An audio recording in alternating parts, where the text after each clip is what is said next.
when we talk about space weather, SCPs are one of the two main components of space weather, the other one being the effects of CMEs.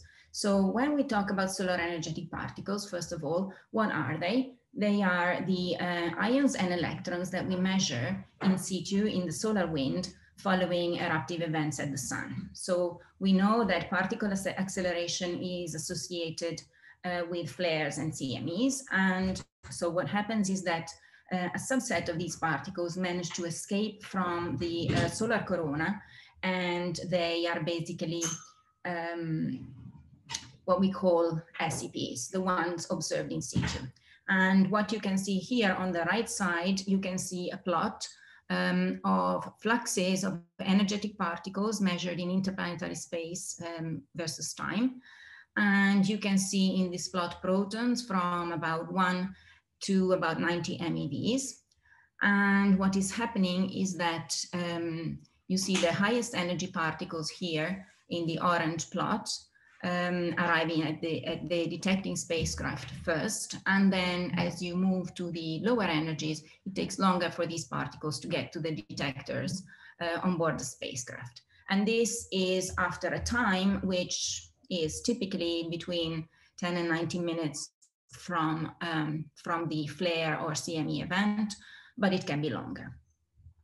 So in this plot, we're showing protons, but other ions can also be accelerated. So for example, heavier ions are also present in SCP events, even though to a much smaller extent than the protons, which are definitely the most numerous population. So what you can see here is an example of measurements of SCPs at a much higher energy. So in this plot, you see an event measured by the Pamela spacecraft in which particle energies went to 2 GeVs. And on the left side, you can see a spectrum showing the incredibly broad energy range that these events can span. So going from fractions of, from hundreds of KVs all the way to GeVs. And the events in which relativistic particles are energized are a subset. They are fairly rare, and normally you have you can have events at much lower energies, but they are important because they are the more space weather effective. Also, some features that you can see in this plot is the fact that there are essentially several breaks in the spectrum. There is a break at lower energies and a break at very high energy seen here. And the spectrum essentially is made by adding together all the counts in a solar particle events. So why do we care about these particles as far as space weather is concerned? Well, essentially, these high energy protons and ions pose a radiation risk to people and to electronic devices on spacecraft. So in this diagram here, you can see that following a solar eruption, you basically have two clouds of energetic particles that start filling the interplanetary space around the sun. So in green here is a cloud of electrons that are typically faster and therefore are ahead. And then you have a cloud of the ions, mostly protons, that constitute the biggest radiation hazard. And so we talk about radiation storms associated with these energetic particles. And the reason why they are important is because essentially the particle radiation can produce damage to living cells. So it's dangerous for astronauts inside or outside the spacecraft. In particular, when you think about the possibility of travel to Mars taking place with travel times of many hundreds of days. And also there is a radiation risk associated with air travel. So for example, air crews are classified as radiation workers because over many trips, especially over the poles, they gather a significant amount of radiation, and especially during very strong events, they can experience large radiation.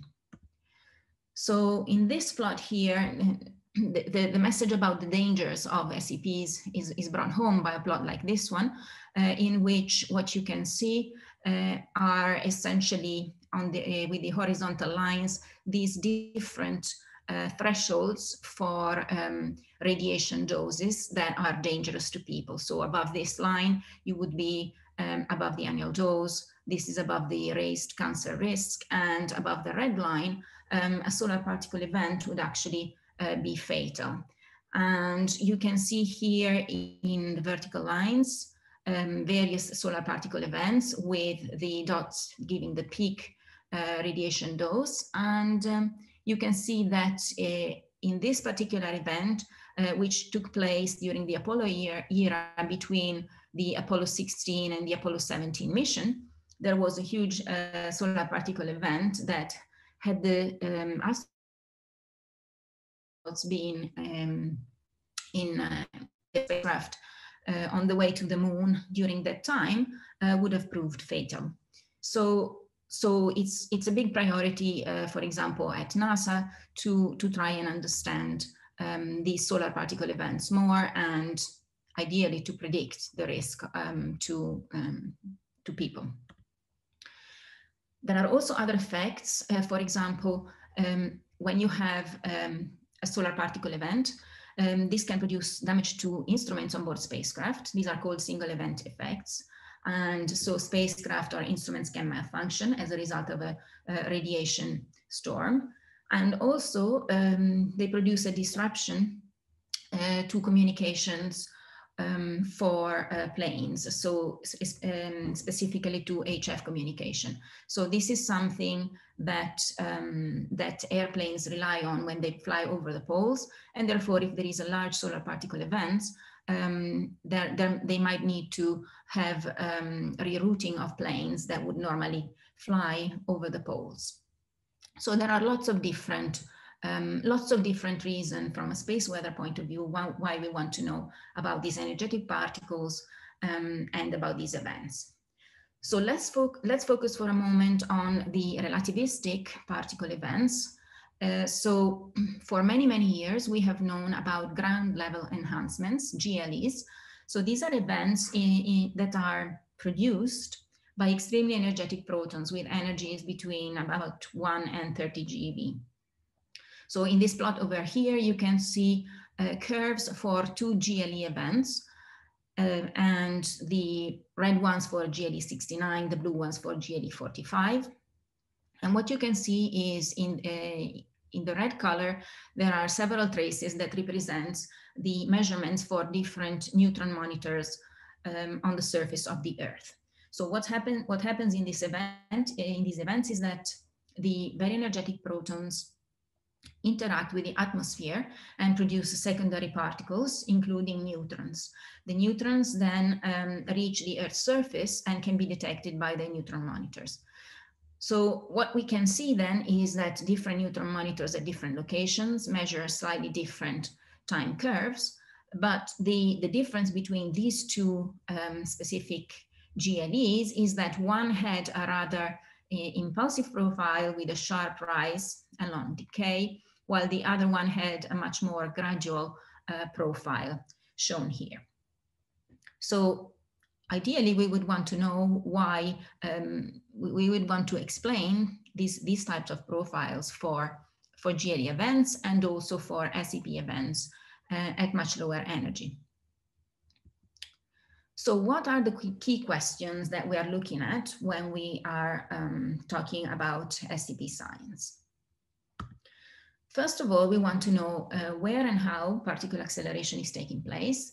So I mentioned earlier solar flares and coronal mass ejections. So we would like to know about their relative role in particle acceleration, and also there might be other mechanisms that are not necessarily associated with flares and CMEs. And I know that next month, Philippa Browning is going to give a seminar as part of this series, and probably she will touch on particle acceleration. So I will not focus heavily on particle acceleration in this talk. But I will focus more on the second question, which is to do with propagation of the energetic particles through space. In particular, on whether the propagation is kind of processing the characteristics of the particles as they propagate from the sun to wherever we are detecting them. So we might detect, for example, a specific spectrum at a spacecraft and infer that this spectrum tells us something about the spectrum near the sun. However, it is possible that, that propagation is essentially modifying what we call the injection spectrum, and that what you measure far away from the sun is not really strictly related to the acceleration characteristics. And finally, the big question that is very important for space weather is what determines whether or not SEPs will reach the Earth. Can we understand the details of how this propagation through space takes place? So let's start talking briefly about acceleration. So I've already mentioned solar flares and CMEs. So we know that during a solar flare, magnetic reconnection is a key candidate for particle acceleration, and there are a number of different processes that can take place at a reconnection site and produce particle acceleration.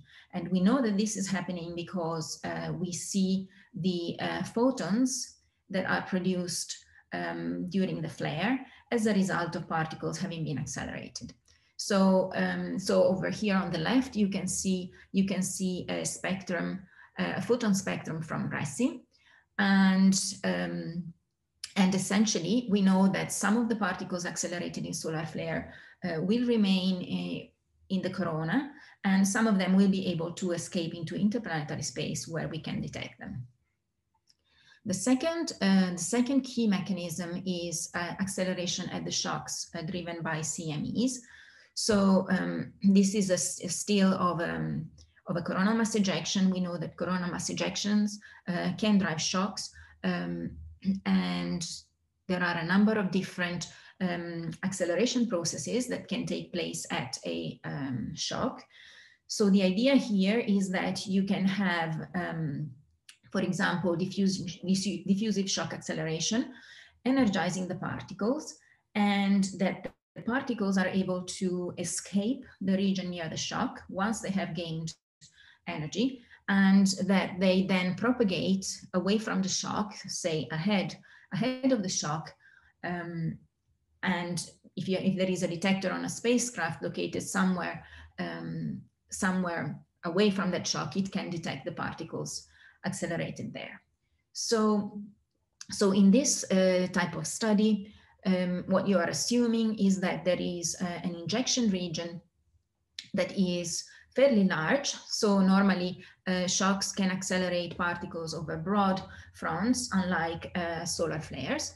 And you can try and connect properties, observed properties of the shock with the particles that you measure in situ. So one of the difficulties that we have in interpreting data of SEPs, and especially in understanding how the acceleration of this particle works, is the fact that propagation confuses the picture. So the particles that are accelerated either at the sun or in interplanetary space, for example, by a CME-driven shock, have to propagate between the source to the detecting location. And they do so through the interplanetary magnetic field, the IMF. So the average interplanetary magnetic field is a Parker spiral. And you can see in this plot here that the Parker spiral lies in a plane, in the heliographic equatorial plane, and lies on cones of constant latitude if you are at higher latitudes. And in this top plot, you can see the structure of the Parker spiral over a very wide region of space, where the radius here is of the order of 100 astronomical units, forming this, this spiral shape that winds around the sun. So the important thing is that these two plots show you the average shape of the interplanetary magnetic field, but in reality there are a lot of disturbances superimposed on this smooth average magnetic field. And in particular, we talk about solar wind turbulence, which is very important for particle propagation because it produces what we call scattering. And I will get to scattering in a moment. But in addition to turbulence, there are also magnetic structure in the solar wind. Things like shocks generated by coronal mass ejections, or co-rotating interaction regions, or current sheets, such as the heliospheric current sheet. So these structures also have an influence on the propagation of the particles. So when we talk about turbulence, there are essentially two main ways in which turbulence is influencing the particle propagation. So in the left plot, you can see turbulence superimposed on a vertical magnetic field. And so the effect of turbulence is, the first effect of turbulence is to produce meandering of the field line. So on average, this field is vertical, but there is also this field line meandering, which is across the direction of the average magnetic field. The other, so if you have a particle, for example, propagating along a certain field line, this particle will experience some motion across the average magnetic field simply as a result of the field line being meandering. Then what you have also is that a particle moving in these turbulent, experiencing propagation in these turbulent fields can also experience what we call a scattering event. So the red line here in this plot represents the orbit of a charged particle, and this particle is propagating along its orbit, and then as a result of the interaction with particular structures in the turbulence, it experiences a scattering event. In this case, the scattering event is such that there is a reflection of the particle motion, and the particles start moving back. And essentially to have a model that fully describes the entire turbulence and the propagation of the particles is extremely complicated. So what we do in practice is we describe this interaction as a scattering event in which the velocity of the particle at this point, for example, experiences a sudden change as would happen in a normal scattering event of a particle against another particle. So we will, in the modeling, in some of the modeling that I will talk about later, I will describe this particular type of behavior as a scattering of the velocity vector of the particle rather than introducing a full description of the turbulence. So what's really important is the fact that, while the principal motion of particles is taking place along the magnetic field lines, as we know from the study of particle propagation in magnetic fields, the data on solar energetic particles is showing us that there is also motion across the magnetic field. So we talk about this as transport across the field, and there are several possible mechanisms that produce this transport across the field. But before we talk about them, let's have a look at this plot here that shows an example of measurements of transport across the field. So what you can see here is this is a view of the heliographic equatorial plane, and you can see here in purple the longitude at which we know from remote sensing observations that a solar flare took place. So this is the longitude of the solar flare. For this specific event, we happened to have a spacecraft at L1, which was ACE. And this spacecraft, if we map the location back to the sun via an interplanetary magnetic field line, we find that this spacecraft was very well connected to the source of the particles. So we expect that this spacecraft observes energetic particles associated with the event. And in fact, this happened. So you can see here the observations of the event at 1 AU, and you can see enhancements in the fluxes of energetic particles observed in association with the specific flare that happened.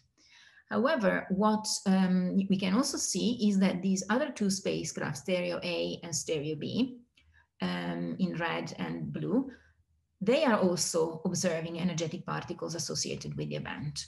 Although the peak intensity is smaller, they are still observing an increase in the energetic particles seen here for Stereo B, and to a smaller extent also for Stereo A. So the question is, if the motion is prevalently in the direction of the magnetic field, so in the direction parallel to the magnetic field, then why is it that we can see energetic particles from the event at these locations that are widely separated in longitude from the flare location? How does this transport of the particles across the field happen? And so here is a list of 4 possible reasons in which this transport could be happening. So the first one is to do with turbulence and magnetic field line meandering. So it's true that the average magnetic field is a Parker spiral, but if sufficient field line meandering is taking place, then you might have that these energetic particles are able to reach Stereo A and Stereo B. Another important mechanism that could be causing this transport across the field is guiding center drifts. So I will detail this in a few slides, but essentially we know that when the magnetic field is non-uniform, then the guiding center of an energetic particle can move across the field. So this could be an explanation for some of the data. And also it could be that the structuring that we see in the interplanetary space is helping particles to move across the field. Or finally, it could be that the injection region that produced the energetic particles, so the actual source, is extremely wide. So this would require, for example, for a shock, a very wide, almost 180-degree wide shock that would then be able to inject particles through all of the magnetic field lines that cross that shock.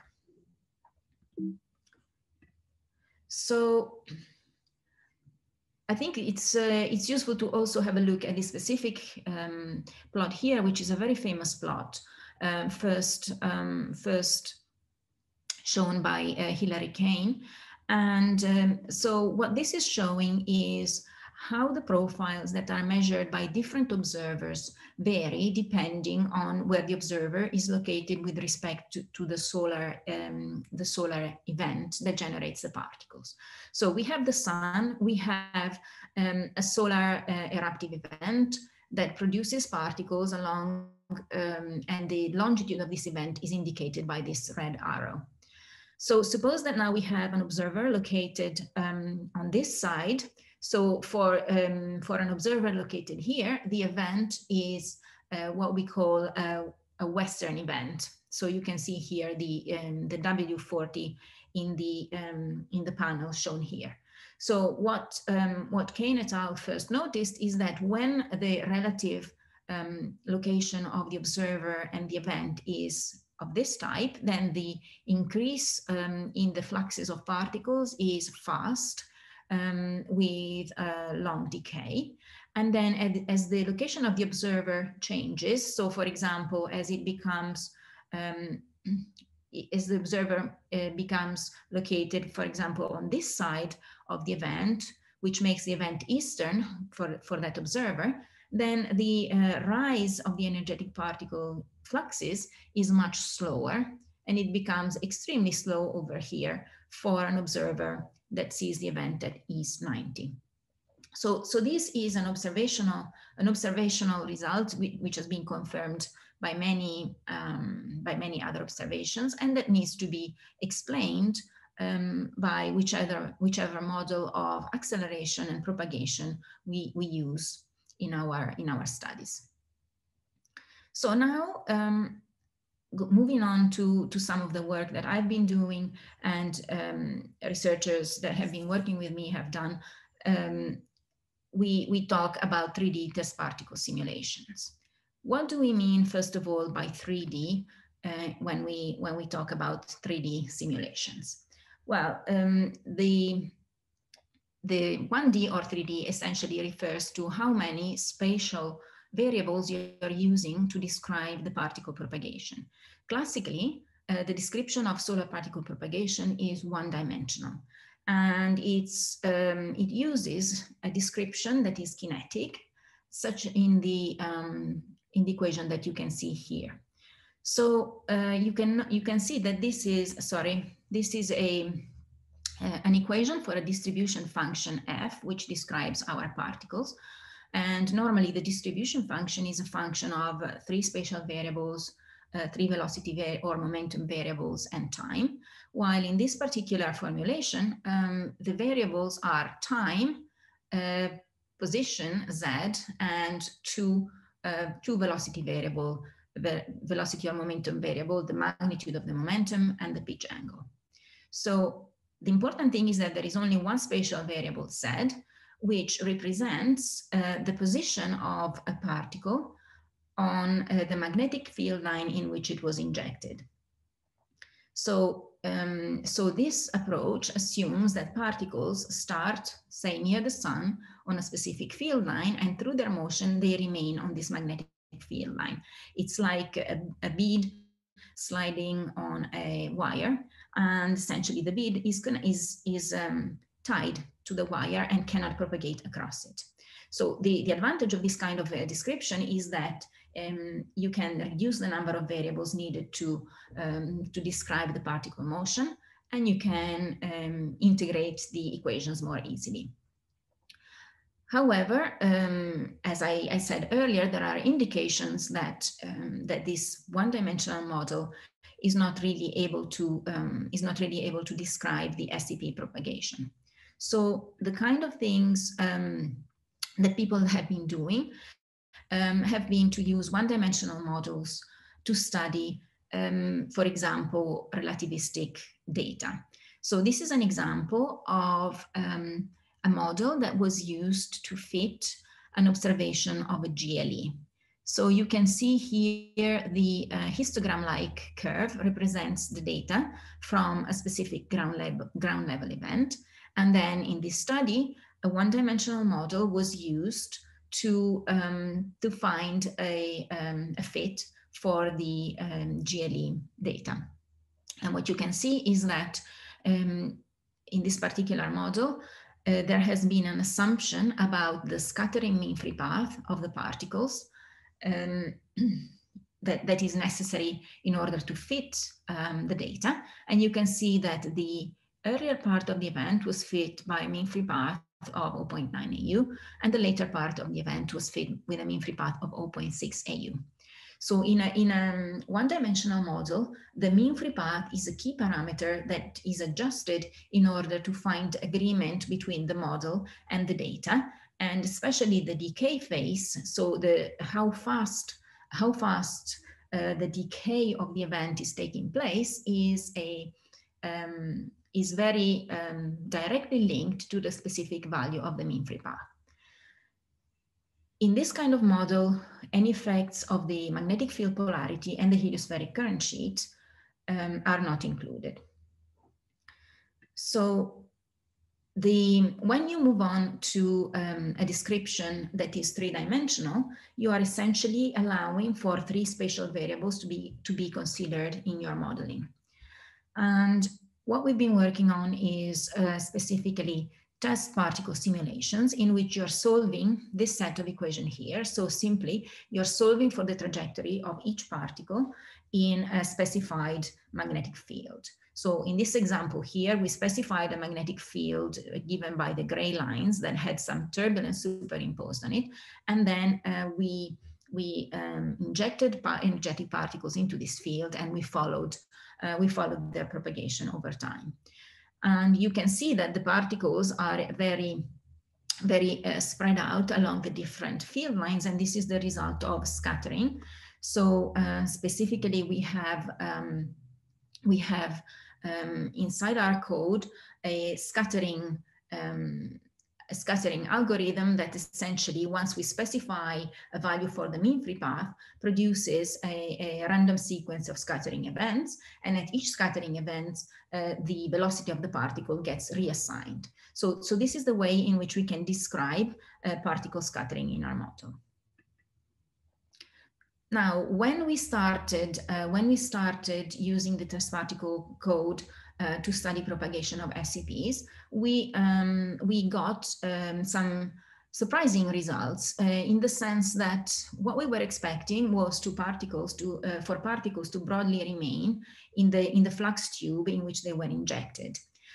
But as these histograms here show how much particles have departed from the field line in which they were injected as they propagated through space. So you can see here we're looking at the Parker spiral here from the top and here from the side. So this is a Parker spiral that is wrapping on a cone, and you can see all the dots representing the particles.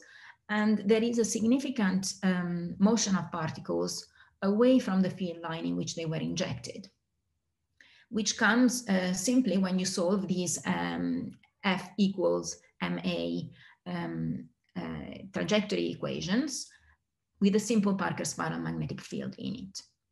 And so it turns out that the reason why the particles are moving away from the field line in these specific simulations is guiding center drifts.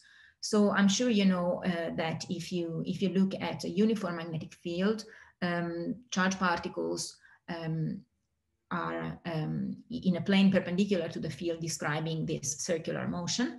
When you have a magnetic field with a gradient, then the center of this gyration, the guiding center, starts moving across the field in what we call in a drift motion, following therefore this kind of helical path in the projection. And this is an effect that is neglected in a one-dimensional approximation. But when we analyzed the results of these simulations shown here, we found that essentially this departure from the flux tube of the particles is essentially caused by drift motion. And so we were able to explain, and for the Parker spiral magnetic field, even analytically derive the expression for the drift velocities of the energetic particles. So the drift velocities are due to the gradient of the magnitude of the magnetic field and the curvature of the magnetic field. And it's possible to essentially find expressions that describe the variation of these drifts as you move in the heliosphere. So, these 3D simulations show that the drifts are important. And in addition, it's interesting to see what happens when you also add to your simulations a heliospheric current sheet. So we know that during solar minimum, the solar magnetic field is can be approximated as a dipole, shown here in this schematic. And we know that the neutral line at the sun expands into space to form a heliospheric current sheet, shown here, that divides the two polarities. So, this kind of structure is typically not included in studies of solar energetic particles. And what we tried to do was to include this heliospheric current sheet in the models. This plot here shows specifically the structure of the heliospheric current sheet at times of solar maximum, in which the neutral line starts becoming more wavy at the sun, and with the solar rotation and the inclination of the magnetic axis with the rotation axis, this describes this so-called ballerina skirt shape in interplanetary space. So what is the effect of a heliospheric current sheet, or more generically of a current sheet, on particle propagation? Well, as was shown many years ago, when you have these regions, two regions of different polarity separated by a heliospheric current sheet, as the particles get close to the heliospheric, to the current sheet, then the motion can no longer be described by the guiding center approximation, because essentially it is no longer a circular, a roughly circular orbit around the magnetic field.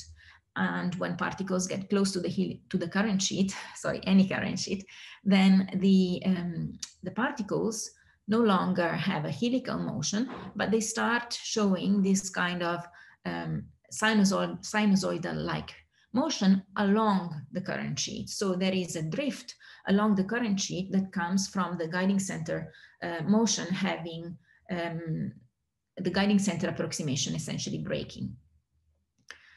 So this has been studied for many years because current sheets are very important for the propagation of galactic cosmic rays, and in particular, it's possible to calculate what the actual drift velocity of the particles is when they hit the current sheet. So we have tried to implement this in the modeling of energetic particles, and specifically I will show results for relativistic protons. So here you see an example of what we can obtain when we model relativistic propagation from the sun to 1 AU.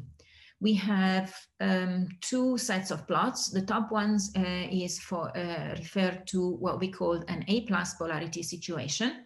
That's when the polarity of the solar magnetic field is outward in the north and inward in the south.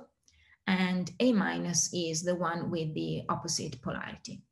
So what we did in these simulations using our test particle code was to inject particles in a small region, which was 8 degrees by 8 degrees. So this square here shows you the size of the injection region. And then we initialized our particles and then let them go follow their trajectory. And we introduced a current sheet, which is, you can see that the map itself shows you the pattern of the current sheet shown here. So what are we plotting in this image? We are taking a sphere at 1 AU and we are plotting counts of energetic particles crossing this sphere. And the counts are added up over the entire duration of our simulation. So particles started in this injection region here. And then as time went on, they didn't just remain in the flux tube in which they were injected, but they managed to propagate across the field. And the things that are happening essentially are a drift associated to the Parker spiral gradient and curvature, which is pushing the particles downwards in the case of the A+, and is pushing the particles upwards in the case of the A-. And then in the A+ case, once the particles have reached the heliospheric current sheet, so they started above, and once they reach the heliospheric current sheet, they start propagating along it, in this case in a westwards direction. And so you have this beam of particles along the heliospheric current sheet. You have something similar also in the A- case, but the beam of particles along the heliospheric current sheet is really much less pronounced, because in the A- configuration, particles tend to move away from the current sheet rather than towards it. So these are all features that are revealed once you start once you remove your assumption of the bead sliding on a magnetic field line, and you look at the overall 3D pattern. So in this plot, we are looking exactly at the same kind of situations, but now we are looking at different particle energies. So, so the left column is A+, the right column is A-, and you are increasing the particle energy from 500 MeV up to 10 GeV. And so what you can see is that as you increase the energy, the drift effects become stronger, as you would expect. And that when you look at the 10 GeV protons, essentially the entire heliosphere is accessible to them, despite the fact that they started from a very small region of 8 degrees by 8 degrees. I think in the interest of time, okay, I will just very briefly say that you can also see that when you add together all the detections at 1 AU of these particles, there are differences between A- and A+. And in particular, in A+, the drifts tend to push the particles away from the inner heliosphere faster. And so the curve that shows how many particles were detected has a much faster decay. So this image just shows you how we can then, from the maps at 1 AU, we can start deriving observables that an observer would see. And what we are going to do is we are going to specifically consider, first of all, the location that connects directly to the injection of the particles at the sun. And then we are going to consider other observers that are away from this ideally magnetically connected location. So for example, an observer down here located at -10 in longitude and -20 in latitude. And if we imagine grids of observers that are detecting the energetic particles, then we have this kind of, we can produce this kind of grid of intensities versus time at the different observers. So this is the well magnetically connected observer. And these are other observers that, although they're not magnetically connected to the source region, are still observing particles. And what you can see is that features such as how fast the decay is are in fact related not just to the mean free path that we have introduced in our simulations, but they are very much related to the specific location of the observer. So an observer for which the event is more eastern sees a much slower rise to the peak intensity. So, it is not the case that the mean free path is the key determinant of the slope of the decay phase of an SCP profile. And similarly, we can also look at spectra and obtain spectra that are very different for different observers, even though the spectrum at injection was just a single spectrum. So propagation is processing whatever we are observing, and we shouldn't take observed spectra and decay times and so on to be representative of the source spectra and decay time. So I'm going to show just one more result of simulations, in the sense that I've talked at the beginning about magnetic field line meandering. It's actually quite a complex task to try and include magnetic field line meandering into models of SCPs, but this is a result from work by Timo Laitinen, who essentially compared the situation in which, using a different type of model, compared the situation in which there is no magnetic field line meandering, giving this kind of extent of cloud of SCPs, and you have here a much broader extension of the SCPs in interplanetary space when you include magnetic field line meandering. All right, so it's to wrap up and conclude, there's a huge amount of data on solar energetic particles that we are trying to interpret and make sense of to find out about particle acceleration and particle propagation.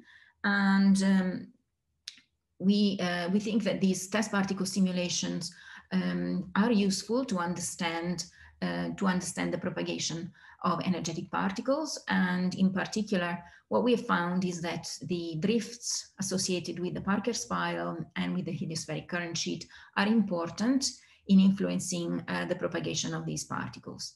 There are several features that come out of the description in 3D that were not present in 1D models. And they are, first of all, the fact that the decay time constant of the profiles is not simply related to the particle mean free path, that relativistic particles experience fast dilution as the drifts make them spread in longitude and latitude, and also that the injection properties are processed by transport. I should say that I think that the Solar Orbiter and Parker Solar Probe are going to provide really important new data to constrain all these attempts to disentangle acceleration and transport and to understand perpendicular transport. So I think I'll just stop with a slide showing in particular one instrument on Solar Orbiter, which is called EPD, Energetic Particle Detector. It's going to detect energetic particles in situ near the sun, and in combination with the remote sensing instruments such as sticks, we are hoping that this is going to bring lots of new advances. Okay, so I think I'll stop there.